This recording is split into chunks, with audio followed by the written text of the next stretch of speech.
Video skip చేయకుండా end వరకు చూడండి, చాలా బాగుంటుంది వీడియో.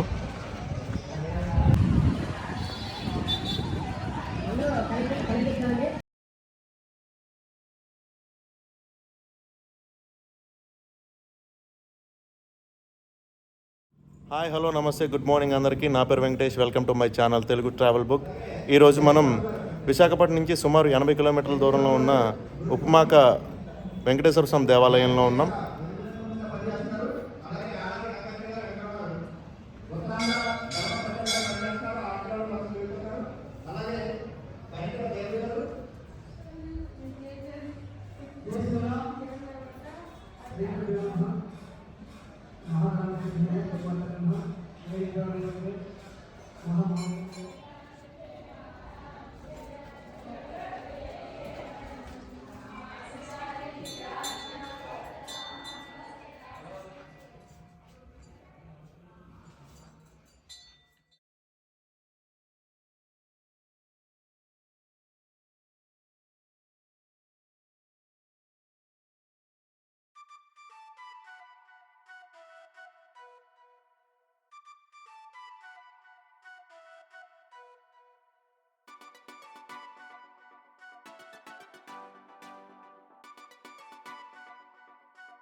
ఇక్కడ స్వామివారు వచ్చేసి కలిగి అవతారం అండి.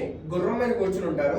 గుర్రం మీద కూర్చుని ఉత్తరమోహంగా పెట్టుంటారండి. అది ఉత్తర ద్వారం. ఇక్కడ నిత్య ఉత్తర ద్వారం అండి. స్వామివారికి ప్రతిరోజు ఉదయం 7:30కి అభిషేకం అవుతుందండి. ఇప్పుడు మనకి అలంకారం వల్ల స్వామి ఆకారం అయితే సమంగా అయితే కనబడట్లేదు. ఒకవేళ మీరు కనుక అభిషేకం సమయంలో కనుక రాగలిగితే ఈ పక్కన ఫోటో చూడండి.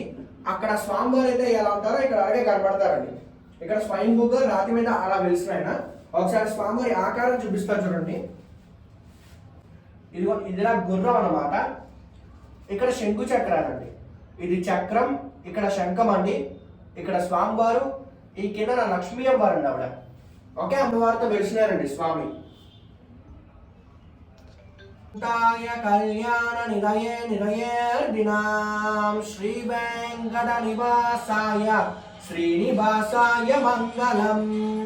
మంగళాశాసన పరై మదాచార్య పురోగమై సర్వైశ్చ పూర్వై ఆచార్యై సకృదాయాస్తు మంగళం.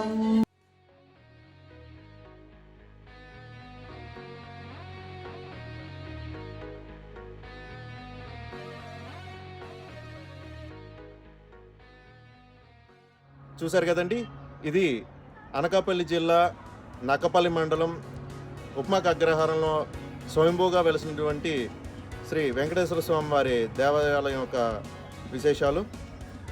ఈ వీడియో కనుక మీకు నచ్చినట్లయితే లైక్ చేయండి, మీ ఫ్రెండ్స్కి షేర్ చేయండి. ఇలాంటి మరిన్ని వీడియోల కోసం నా ఛానల్ సబ్స్క్రైబ్ చేసుకోండి. ఇంకా మంచి మంచి వీడియోలు మీకు అందించడానికి నా శాయశక్తుల ప్రయత్నం చేస్తూనే ఉంటాను. ధన్యవాదాలు. జై హింద్.